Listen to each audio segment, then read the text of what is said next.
Hello everybody, welcome to How To Tuesdays, and we're going to be learning how to make a granny square.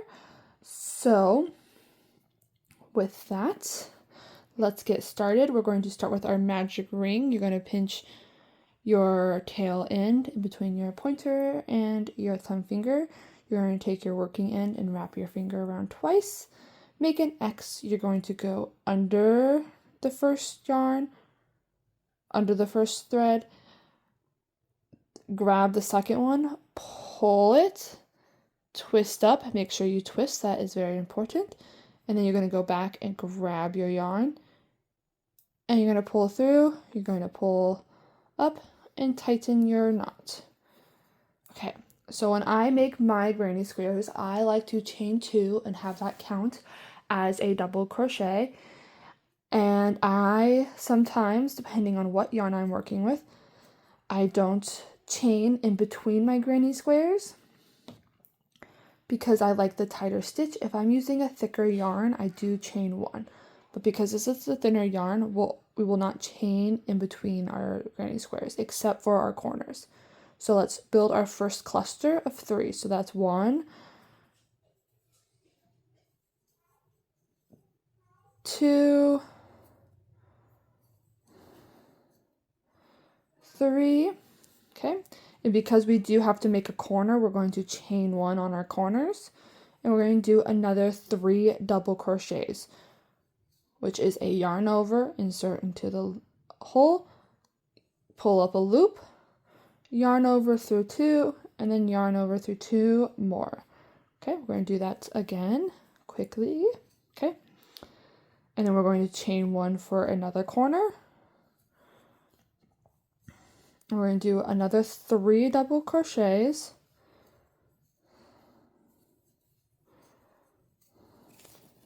Okay. And as I work, I do like to pull my hole smaller. So now we are on our last edge of our square. So we're going to do 3 more.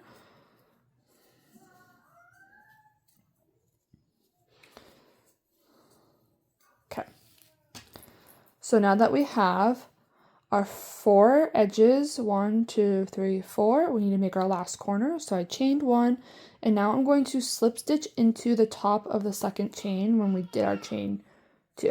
So I'm just going to slip stitch into that, and then I'm going to pull this yarn to close up the hole. Okay, and you should have 4 corners now. Now, I'm just going to be increasing in the corners only. So I'm going to chain the 2. Make sure you keep this loop a little on the looser side, because if you pull it too tight, you won't be able to get your hook back through it. So I'm going to, that counts as 1. I'm going to do 2 more. 2. Okay, I'm not going to chain to the next corner. I'm just going to do another double.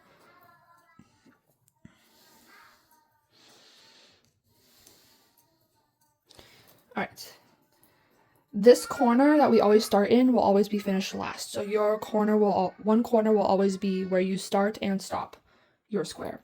So now that we're in our second corner, we need to build up our corner. So we're going to chain 1 and then do another 3 double crochets into the corner. Okay. And then now we're going to move on to our next corner without chaining any, unless you want a bigger gap in between your clusters of 3. Then chain 1 and then put 2 chains in the corner. So if you're going to chain 1 here, you're going to add an extra chain in the corner. Okay, so but I'm not going to do that because I don't want the bigger gaps. So now we're going to put 3. Your corner should always have 3, chain 1, 3. So we're going to move on to our next corner. And we're going to put 3 more double crochets. Chain 1, because it is a corner. And then 3 more. Oops, dropped that. Okay. And then now we're back where we started. So you're just going to put your 3 double crochets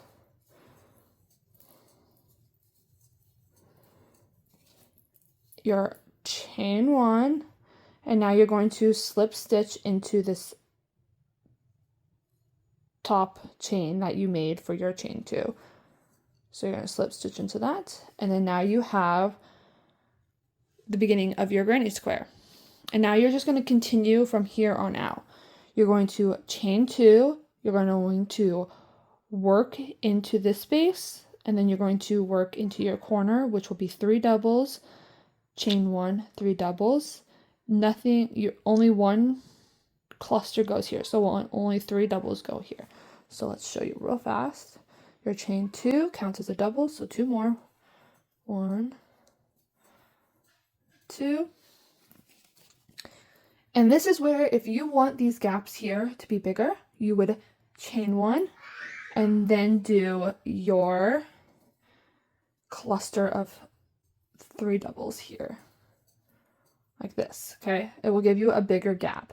I normally only do this for thicker yarns because it lets it have more of it's more movable and not as stiff when you do it that way. So, and if you were to chain 1 again, so if you were going to do your chain 1s in between each cluster, you need to make sure you do it before your corner. So then you would chain your 1 and then do your corner, and don't forget, in your corner you have to add that extra chain. So here's your 3, and because if you want to add that chain 1 in between, you would chain 2 here and then do your last 3. Okay. So there's 2 ways, and you can see the difference in the hole sizes.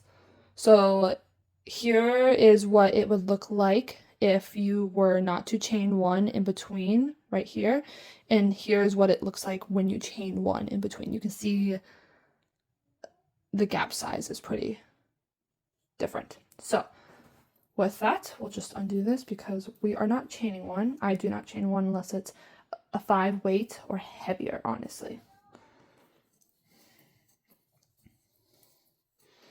So, did my first cluster, my second cluster, and then you're going to do your 3rd into your corner. And this is just what you do for the whole square until it is the size you want.